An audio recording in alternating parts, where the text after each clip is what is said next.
संत शिरोमणि आचार्य गुरुवर श्री विद्यासागर जी महाराज की जय।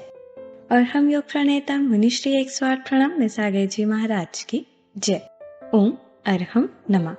श्री तत्वात् सूत्र के दूसरे अध्याय की तीसरी कक्षा में आप सभी का स्वागत है। तो चलिए अब हम पूज्य मुनि श्री से आज की कक्षा का श्रवण कर अपना मोक्ष मार्ग प्रशस्त करते हैं। मार्गस्य नेतारं भेत्तारं कर्म भूभृतां ज्ञातारं विश्वतत्त्वानां वन्दे तद्गुणलब्धये। वर्धमान महावीर भगवान की परम पूज्य आचार्य गुरुवर श्री विद्यासागर जी महाराज की। तो जो औदैहिक और पारिणामिक भावों के साथ में रह रहे हैं उनमें भी मिश्र भाव मिलेगा, और जो औपसमिक क्षायिक भावों के साथ रह रहे हैं उनमें भी ये मिश्र भाव मिलेगा। इसलिए इस मिश्र भाव को बीच में रखा हुआ जानना। और अगर उस क्रम से देखो, केवल अगर सम्यक दृष्टि की अपेक्षा से देखो तो औपसमिक सम्यक दृष्टियों से जैसे क्षायिक सम्यक दृष्टि अधिक बताए थे, ऐसे ही क्षायिक सम्यक दृष्टियों से क्षयोपसम सम्यक दृष्टि अधिक होते हैं, असंख्यात गुणे होते हैं। कितने गुणे? असंख्यात गुणे होते हैं। तो उस संख्या की अपेक्षा से भी केवल अगर सम्यक दृष्टियों की अपेक्षा से देखेंगे तो भी यह क्षायिक के बाद में ही इस मिश्र भाव का नंबर आता है। ठीक है ना? इतना। फिर उसके बाद में क्या है? औदैहिक और पारिणामिक भाव। उदय से बना औदैहिक, कर्म के उदय से उत्पन्न होने वाला भाव औदैहिक भाव, और जो आत्मा के परिणामों से ही उत्पन्न होने वाला भाव है वो उसका पारिणामिक भाव है। पारिणामिक भाव में कर्म की अपेक्षा नहीं है, इसलिए इसके साथ में वो डेफिनेशन जो अभी तक जोड़ते चले आए इसके साथ मत जोड़ना। कौन सी? कर्म के उदय से औदैहिक भाव होता है, कर्म के उपशम से औपसमिक होता है, ऐसे कर्म के परिणाम से पारिणामिक होता है, ऐसा नहीं कहना। समझ आ रहा है? पारिणामिक भाव का मतलब क्या हो गया? जो कर्म के उदय, उपशम, क्षयोपशम किसी की अपेक्षा ना रखता हो उसका नाम है पारिणामिक भाव। आत्मा का जो अपना परिणाम है उस परिणाम का नाम ही पारिणामिक भाव है, जो किसी कर्म के उदय आदि की अपेक्षा से रहित है ना? तो ये पारिणामिक भाव हुआ।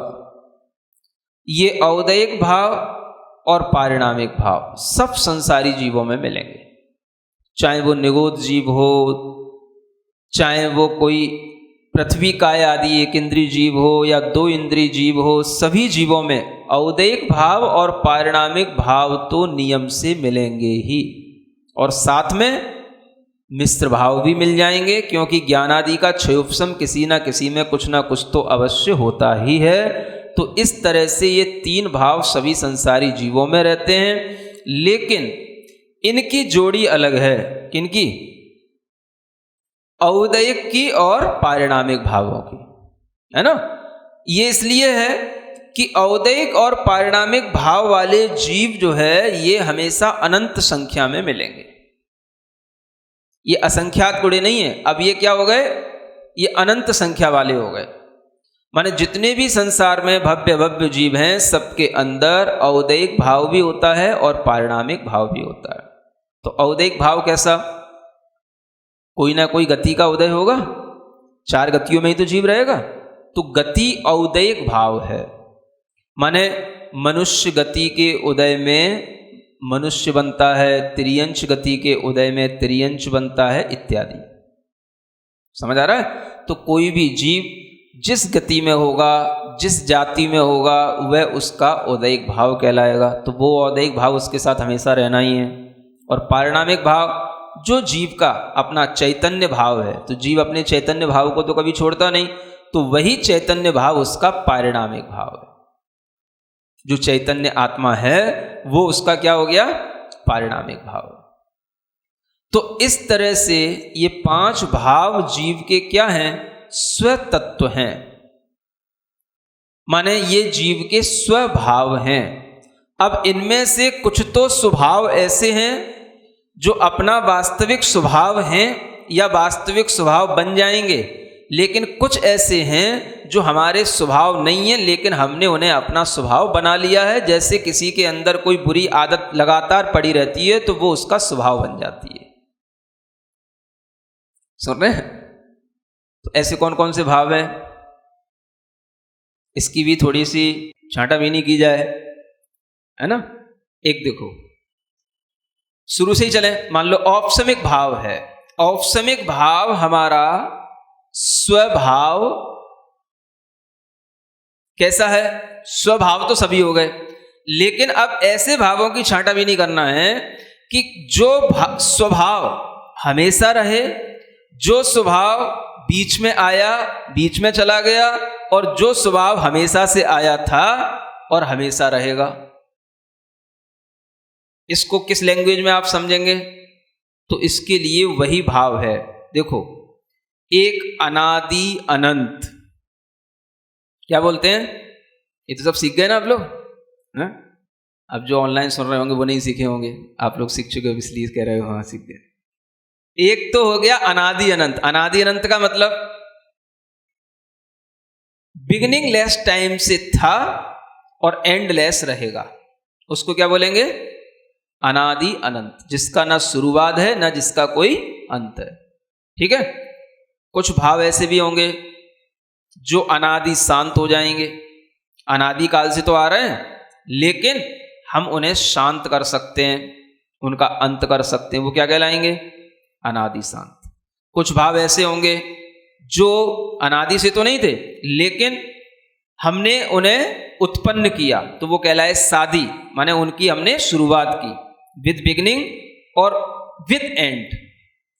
सादी शांत बोलेंगे, शुरुआत भी की और कुछ समय रहे फिर उनका अभाव हो गया, तो वो कहलाए सादी शांत। और कुछ भाव ऐसे होंगे जिनकी हमने बिगिनिंग अगर एक बार कर ली तो फिर वो एंडलेस हो जाते हैं, कभी उनका अंत नहीं होगा, उनको बोलेंगे सादी अनंत।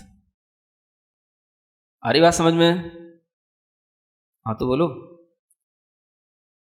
अब घटाओ उसमें औपसमिक भाव इन चार चीजों में से कौन सा है? समझ आ रहा है? कौन सा है? अनादि अनंत है कि अनादि शांत है कि सादी शांत है कि सादी अनंत है? हाँ, सही उत्तर मिला, सादी शांत। क्यों? अनादि काल से तो था नहीं, उपसम सम्यक दर्शन हमने उत्पन्न किया, शादी हो गया, और उत्पन्न होने के बाद वो एक अंतर मुहूर्त तक रहता है, उसके बाद फिर छूट जाता है, इसलिए अंत हो गया एक अंतर मुहूर्त के बाद। इतना टाइम उसका इतना ही है। इस औपसमिक भाव का टाइम कितना होता है? अंतर मुहूर्त ही होता है। तो ये कैसा हो गया? शादी शांत हो गया, थर्ड क्वालिटी वाला। समझ आ रहा है? ये शादी शांत हो गया। क्षायक भाव बताओ कैसा है? क्षायक भाव अनादि से आ रहा है क्या? किसी कर्म का क्षय करके बैठे हो गया? किसी कर्म का कोई क्षय नहीं किया अभी हमने। जब भी करेंगे तब क्या होगा? वो शादी होगा। और एक बार अगर उस कर्म का क्षय हो गया तो अनंत काल तक बना रहेगा, अनंत काल तक। उसको क्या बोलेंगे? शादी अनंत, विद बिगिनिंग नो एंड। शादी अनंत हो गया। ठीक है। क्षयोपसम भाव, ये कैसे हैं? ये क्षयोपसम भी बनते बिगड़ते रहते हैं, है ना। अगर देखा जाए तो किसी कर्म का क्षयोपसम आज नहीं है, कल हो गया, परसों फिर बिगड़ गया, ऐसा भी संभव है।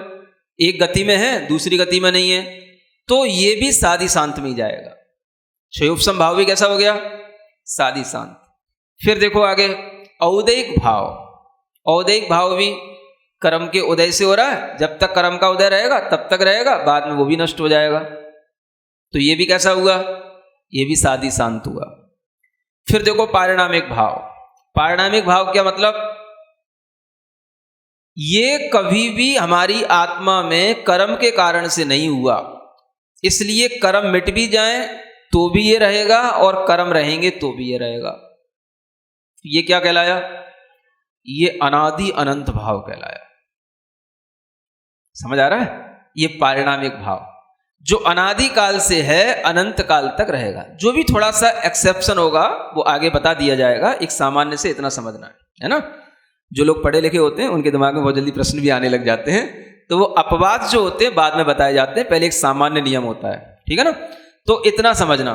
तो अब इसमें आप देखें कि जो भाव अनादि अनंत हैं वो तो हमारे स्वभाव हैं, स्वभाव में भी हमारा स्वभाव है, समझ आ रहा है। और जो भाव हमारे लिए अनादि अनंत नहीं है लेकिन फिर भी वो हमारे अंदर अनादि काल से हैं, ऐसे भाव हमारे लिए स्वभाव होकर के भी वो हमारे स्वभाव नहीं है, जैसे कि औदैहिक भाव, समझ आ रहा है।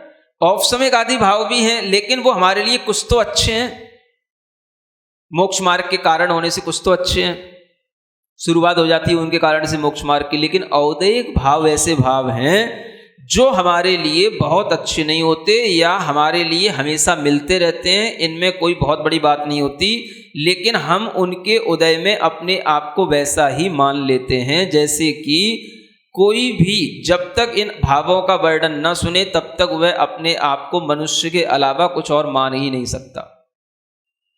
समझ आ रहा है। मनुष्य गति ये औदैहिक भाव है, इसलिए हमें हमेशा क्या फील आती है, हम मनुष्य हैं। समझ आ रहा है। हमें कभी फीलिंग आती है कि हम चैतन्य आत्मा हैं। अनादि पारिणामिक भाव तो हम भूल ही गए, तो हमारी आदत क्या बन गई, यही बन गई। मनुष्यों में भी जो पुरुष हैं उन्हें पुरुष जैसी फीलिंग आएगी, जो स्त्री है उन्हें स्त्री जैसी फीलिंग आएगी। ये भी औदैहिक भाव है सब। स्त्री वेद के उदय से स्त्री वेद के भाव आएंगे, पुरुष वेद के उदय से पुरुष वेद के भाव आएंगे, तो ये सब औदैहिक भाव हैं। तो ये हमारे लिए विभाव होते हुए भी ये हमारे स्वभाव जैसे बन चुके होते हैं। समझ आ रहा है। बाकी के जो भाव हैं वो सब भाव हमारे लिए कथनचित समझ में आते हैं, कथनचित नहीं भी आते हैं। इसलिए वास्तविक जो हमारा स्वभाव है वो तो पारिणामिक भाव है ना, जो कैसा है, अनादिकाल से है और आगे भी अनंत काल तक रहेगा, क्योंकि ये किसी कर्म पर आधारित नहीं है। ठीक है।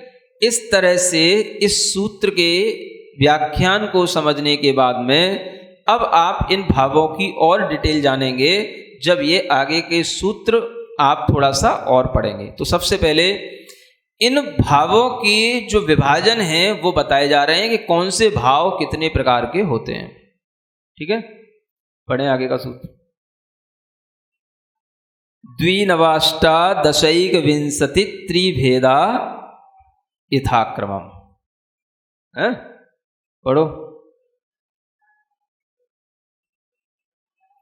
अब इनको क्रम क्रम से लगाना, जिस ऑर्डर में ऊपर लिखा हुआ है उसी ऑर्डर में इनके ये जो भेद हैं वो लगाना है।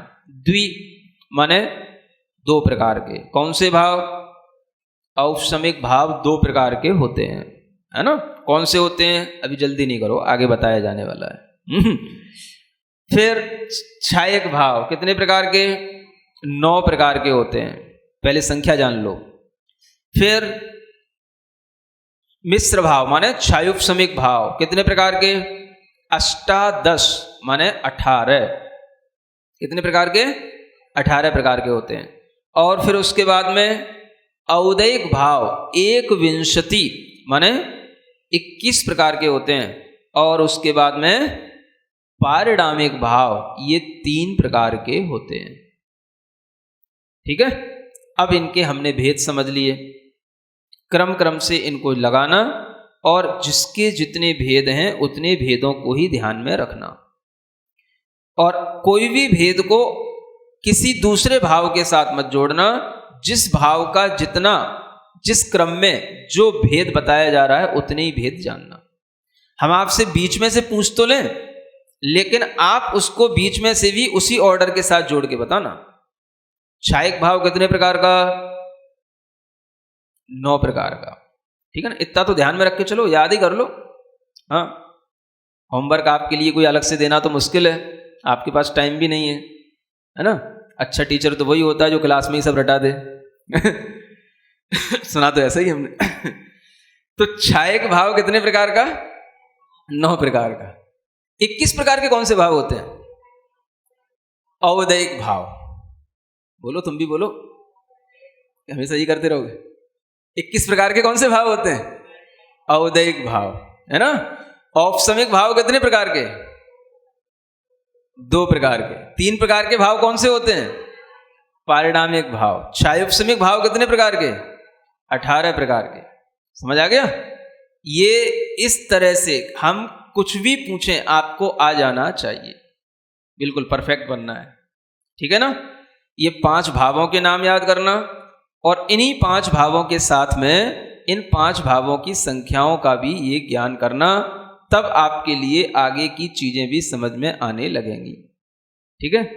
एक सूत्र और ले लेते हैं, सम्यक्त चारित्र्य, यही है ना। अब इसमें क्रम से वर्णन चल रहा है।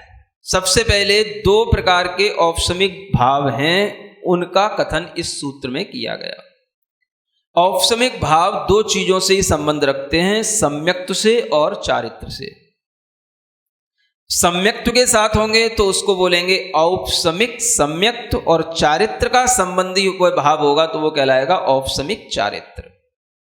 समझ आ रहा है? अब इससे क्या समाधान निकालना? ज्ञान का कोई भी औपसमिक भाव नहीं होता। समझ आ रहा है? सूत्र के अनुसार चलना है। मतलब ज्ञान में कभी भी औपसमिक भाव पैदा नहीं होता। ज्ञान में तो छायोपसमिक होगा या छायक होगा, जो आगे बताया जाने वाला है, क्योंकि आगे जो आपको ज्ञान की बात बताई जाएगी तो उसमें छायोपसमिक भाव में उसका वर्णन आएगा या छायक भाव में आएगा। समझ आ रहा है? तो मतलब ये समझ के चलो कि ज्ञान में उपसम नहीं होता। उपसम किसमें आएगा? उपसमिक भाव किसका होएगा? सम्यक्त संबंधी या चारित्र संबंधी। तो सम्यक्त का उपसमन नहीं है। उपसमन किसका है? उपसमन तो सम्यक्त का जो विरोधी कर्म है उसका उपसमन होता है, और उससे सम्यक्त की भाव की उत्पत्ति होती है, ये जानना है ना। ऐसे ही चारित्र का उपसमन नहीं है। औपसमिक चारित्र का मतलब ये नहीं समझना चारित्र को हमने दबा दिया। चारित्र का जो विरोधी कर्म है, जिसके कारण से चारित्र उत्पन्न नहीं हो रहा था, उस कर्म को दबा देने के बाद में जो भाव उत्पन्न होएगा उसको बोलेंगे औपसमिक चारित्र। क्योंकि ये सम्यक्त और चारित्र ये हमारा आत्मा का भाव है, आत्मा का परिणाम है, लेकिन कर्म के कारण से इसकी अनुभूति हमें नहीं होती। तो जब हम कर्म को दबा देंगे तब इसका हम अनुभव करेंगे, तब उस भाव को हम बोलेंगे औपसमिक सम्यक्त। तो इसको बोलते हैं विरोधी, प्रतिपक्षी। जिसे अब हम ये उदाहरण देकर के बता रहे थे ना, दुश्मन सामने वाला, उसी को तो प्रतिपक्षी बोलते हैं, उसी को शत्रु बोलते हैं। तो आपको ये ध्यान रखना है कि सम्यक्त का विरोधी कौन है? मिथ्यात्व या दर्शन मोहनीय कर्म। सम्यक्त का विरोधी कौन है? दर्शन मोहनी कर्म, ठीक है ना। चारित्र का विरोधी कौन है? कसाय भाव। चारित्र के विरोधी कौन है? कसाय भाव। सिंपल से भी इतना जान के रखो। तो जब हमने औपसमिक सम्यक्त प्राप्त किया तो हमने किसका उपशमन किया? दर्शन मोहनी कर्म का उपशमन किया, ठीक है ना। जब हम औपसमिक चारित्र प्राप्त करेंगे तो किसका उपशमन करेंगे? कसायों के उपशमन से चारित्र की प्राप्ति होगी, ठीक है ना। अब इसकी थोड़ी सी डिटेल और जानते हैं। मोहिनी कर्म का ही सबसे पहले हम किसी भी तरह से उपचार करते हैं। 8 कर्मों में सबसे पहले किसके ऊपर वार करना होता है? मोहिनी कर्म पर, ठीक है ना। तो मोहिनी कर्म 2 प्रकार का होता है, एक दर्शन मोहिनी और एक चारित्र मोहिनी। कितने प्रकार का? 2 प्रकार का, एक दर्शन मोहिनी और एक जो हमारे सम्यक दर्शन को मोहित करे, न होने दे, उसका नाम दर्शन मोहिनी। जो हमारे अंदर चारित्र के प्रति एक मूर्छा पैदा कर दे, माने चारित्र, हमारे अंदर के चारित्र को ही हमसे मोहित कर दे, उसका नाम क्या है? चारित्र मोहिनी। समझ आ रहा है? तो एक तरह से आप ये समझ लेना, दर्शन मोहिनी कर्म के उपशमन से औपसमिक सम्यक दर्शन हो जाता है, और चारित्र मोहिनी कर्मों के उपशमन से औपसमिक चारित्र हो जाता है। इसलिए उपसम संबंधी दो ही भाव होते हैं और ये दोनों भाव मोहिनी कर्म में ही घटित होते हैं और किसी कर्म में उपसम भाव घटित नहीं होगा। इसलिए यहां पर केवल दो ही प्रकार का औपसमिक भाव लिखा हुआ है। सुन रहे हो? इतना तो सबको पता ही है ना। कर्म कितने हैं? 8 प्रकार के। मोहिनी के अलावा ज्ञानावर्णी, दर्शनावर्णी, अंतराय। तो इसका मतलब किसी कर्म में उपशमन का कोई भाव नहीं होता, किसी कर्म में औपसमिक भाव नहीं बनेगा। समझ आ रहा है? जैसे ज्ञान का औपसमिक भाव नहीं है, ऐसे ही दर्शनावर्णी कर्म का भी उपशमन नहीं, अंतराय का भी उपशमन नहीं। सुन रहे हैं? फिर आगे जो आयु, नाम, गोत्र और वेदनी, इनमें भी किसी कर्म का कोई उपशमन नहीं होता। ये पक्का जान के रखना। उपशमन किसका होगा? केवल मोहिनी कर्म का। समझ आ रहा है? और मोहिनी के दोनों भेदों का। मोहिनी के उस परिवार में दो ही, मतलब उसके वंश वृक्ष की दो ही प्रकार की उसकी शाखाएं हैं। एक शाखा गई दर्शन मोहिनी के साथ और एक गई चारित्र मोहिनी के साथ। उनके भेद प्रभेद आगे बताए जाएंगे। तो जब दर्शन मोहिनी के उपशमन से सम्यक दर्शन हो गया और चारित्र मोहिनी के उपशमन से सम्यक चारित्र होएगा, तभी ये औपसमिक भाव कहलाएंगे। अन्यथा और किसी कर्म के उपशमन ना होते, ना उन संबंधी औपसमिक भाव होते हैं। ठीक है? क्लियर हो रहा है सब कुछ? अच्छा लग रहा है? बढ़िया है। आज का टाइम तो फिर पूरा हो ही गया है ना। फिर भी अभी सम्यक्त्व के बारे में जो शास्त्रों में और भी कुछ डिटेल दी हुई है उसको बताने की कोशिश की जाएगी, है ना। आगे भी समय मिलेगा तब बताएंगे। बोलो महावीर भगवान की। ओम अरहम नमः। तो चलिए आज की कक्षा का एक क्विक रिवीजन कर लेते हैं। हमने अलग अलग भावों के काल के बारे में जाना।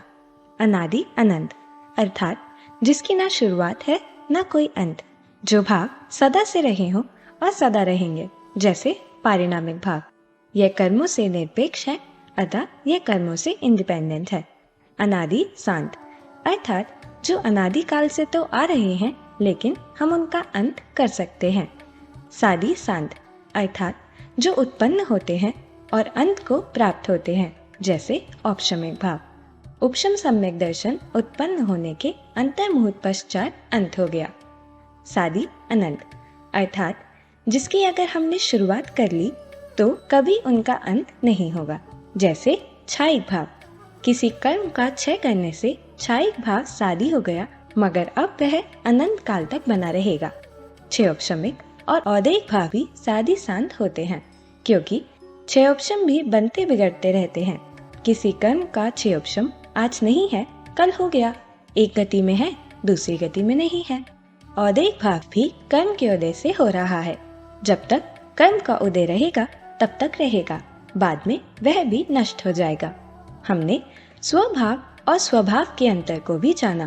पांचों ही भाव जीव के स्वतत्व हैं, अर्थात स्वभाव हैं। ऐसे भाव हैं जो जीव के अपने भाव हैं, जीव में होते हैं, लेकिन सभी भाव जीव के वास्तविक स्वभाव नहीं हैं, उसके इन्नेट नेचर नहीं है। जो भाव अनादि अनंत है वह हमारे स्वभाव और स्वभाव हैं, जैसे पारिणामिक भाव। मगर जो भाव अनादि अनंत नहीं है लेकिन फिर भी वह हमारे अंदर अनादिकाल से है, ऐसे भाव हमारे लिए स्वभाव होकर के भी हमारे स्वभाव नहीं है। जैसे कि औदैहिक भाव, यह हमारे लिए अच्छे नहीं है, क्योंकि उनके उदय में हम उन भावों को अपना स्वभाव मान लेते हैं, जैसे मनुष्य गति में अपने को मनुष्य मान लेना। यह विभाव होते हुए भी हमारे स्वभाव बन गए हैं। औपशमिक आदि भाव से मोक्ष मार्ग की शुरुआत होती है, इसीलिए ये हमारे लिए अच्छे हैं। सूत्र 3 में हमने भावों के भेदों को जाना। औपशमिक के 2 प्रकार, क्षयिक के 9 प्रकार, मिश्र या क्षयोपशम के 18 प्रकार, औदैहिक भाव के 21 प्रकार और पारिणामिक के 3 प्रकार होते हैं। सूत्र 3 सम्यक्त्व चारित्र में हमने जाना कि औपशमिक भाव सम्यक्त्व और चारित्र से संबंध रखता है। 8 कर्मों में सबसे पहले मोहनीय कर्म के ऊपर वार करना होता है। यह 2 प्रकार का होता है, दर्शन मोहनीय जो हमारे सम्यक दर्शन को मोहित करे, न होने दे, और चारित्र मोहनीय, जो हमारे अंदर चारित्र के प्रति एक मूर्छा पैदा कर दे, उसे उत्पन्न न होने दे। दर्शन मोहनीय के उपशमन से औपशमिक सम्यक दर्शन और चारित्र मोहनीय के उपशमन से औपशमिक चारित्र होता है। दर्शन मोहनीय और चारित्र मोहनीय कर्म के अलावा किसी अन्य कर्म का उपशमन नहीं होता, अतः उनसे संबंधी औपशमिक भाव भी नहीं होते हैं। तो चलिए अब हम सभी जिनवानी स्तुति करेंगे और तत्पश्चात समय होगा आज के सवाल का। श्री जिणवाणी जग कल्याणी जग जन मदतम मोहरी जणमण हारी गढ़हर हारी जम जरा भव रोग हरि तिथियराणम दिव्य झुणिम जो पड़ई सुणई मय्ये धारई राणम सौख मणंतम धरिय सासद मोक्ष पदम पावई सासद मोक्ष पदम पावई।